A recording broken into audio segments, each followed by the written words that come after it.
Sentry Mode and Dashcam. Sentry Mode is absolutely something that Tesla is so well known for. There are actually YouTube channels that are dedicated just to showing the videos on what people have caught. You've also potentially seen various news articles where culprits have been caught out vandalizing cars. And so in this video, I'm going to show you guys a breakdown of how all the recordings come about and a quick recap and walkthrough on what Sentry Mode and even the Dashcam function is.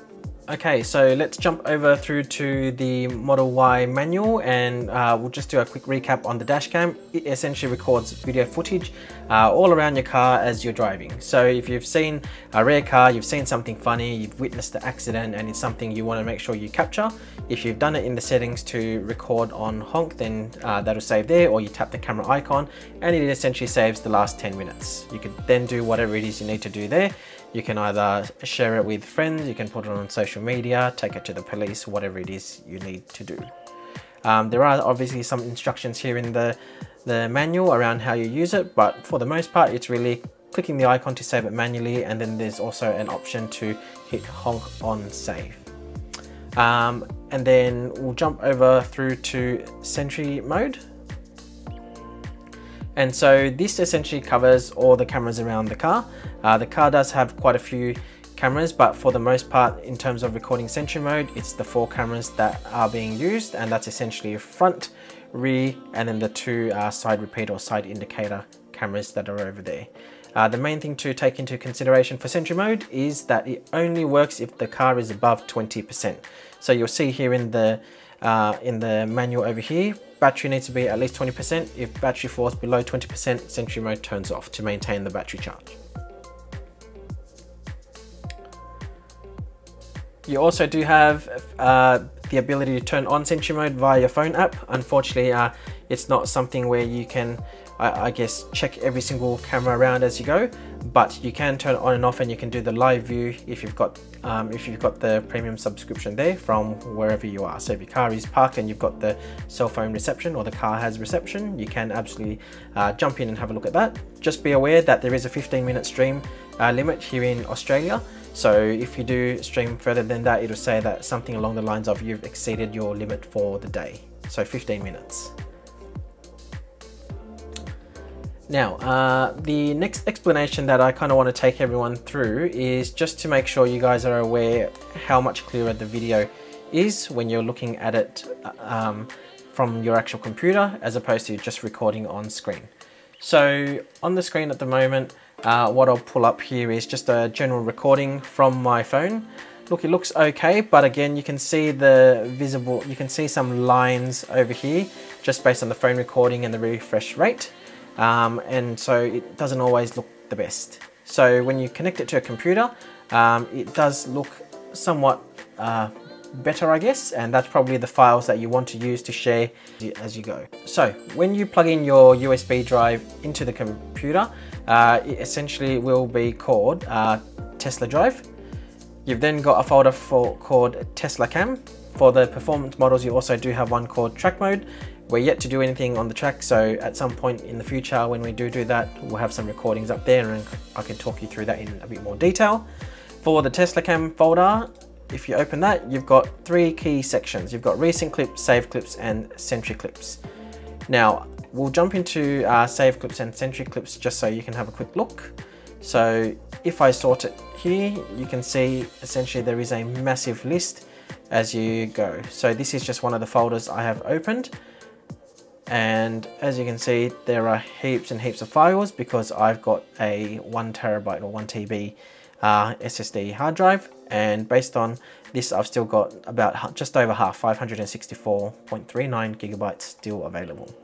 Now, how does it all record, and how do we kind of work out the breakdown to understand what it all means? So picked a random date here just so you can all see. This was 17th of March at 10:19 in the morning.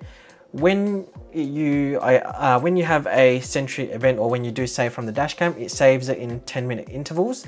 So I'll just expand this out. And so you'll be able to see here that at the top over here, this was at 10:19. and the 10 minutes prior to that is 10:09, which covers this first one here. And if I scroll all the way down to the last one, it's at 10:19. So that's the 10 minutes saved, and it's all broken down into the individual files along with the 4 cameras that you can see here. So we'll jump back to the top. So you can see here, the file here has a hyphen back, front, left repeater, and right repeater. So if you are viewing it in the car, you can of course tap the cameras as you go, but what you can also do is put them all together on the computer. You can stitch it, you can do whatever you need so that you get that whole holistic view as you go. And so normally, as I said earlier, when you do play videos or you just record straight off your phone, what the picture looks like is what I'll put above on the screen at the moment. And when you do stitch them together on the computer, what I'll do is I'll load all 4 videos. So front, back, left, right, I'll load them up on the screen together so you guys can see holistically what that all looks like and how much clearer the quality is.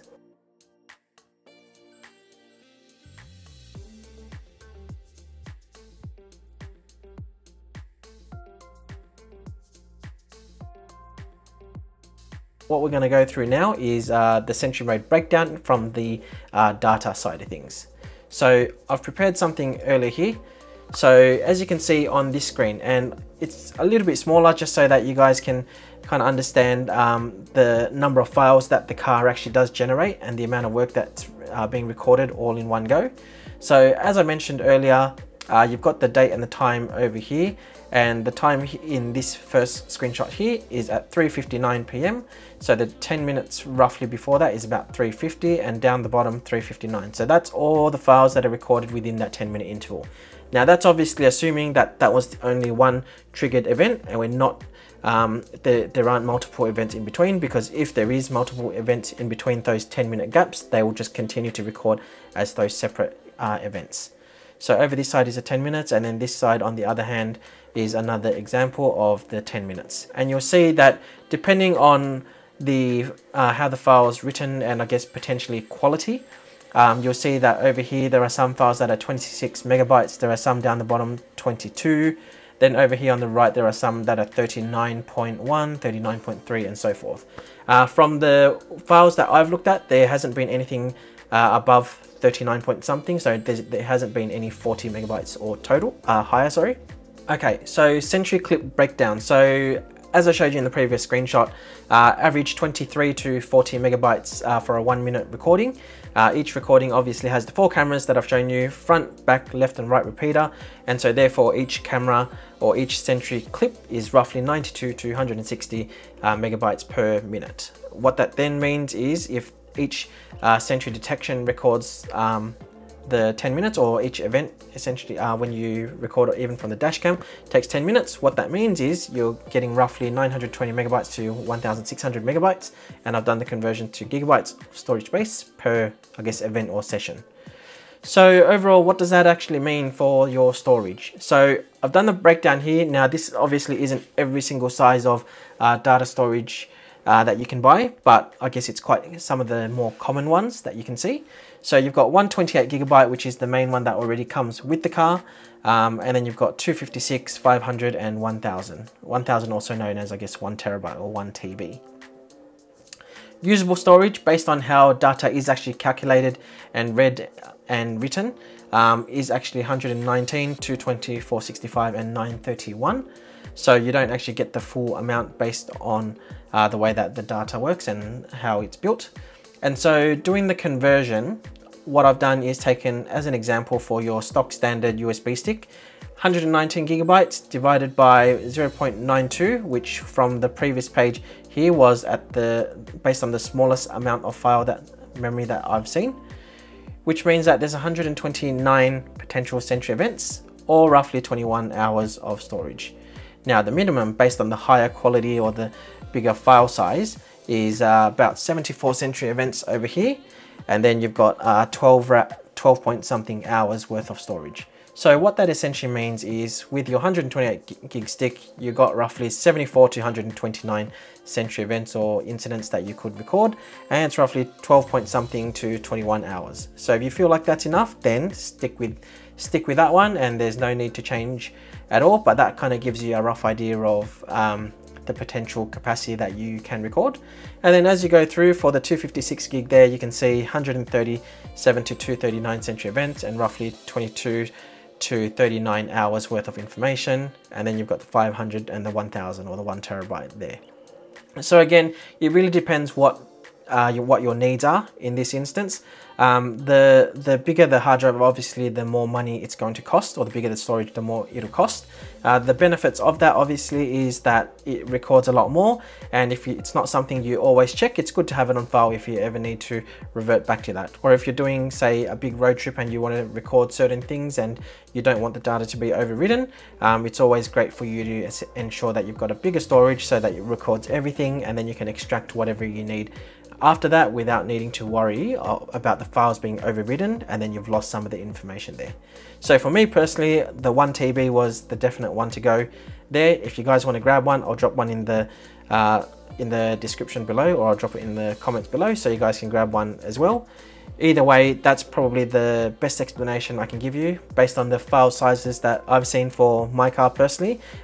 These are all of the figures that you can get out of the recordings. And so that kind of wraps it up. It was just going to be a video around how the videos are formed and how you can actually access the various videos. So again, just remember, anytime you need to record from that, you can always pull it out, plug it into the computer. You'll get the better sized or the better quality videos from there. Share it as you need and upgrade as you need. And yeah, hope that helps. If you did enjoy it, give it a like, thumbs up, and we'll see you soon.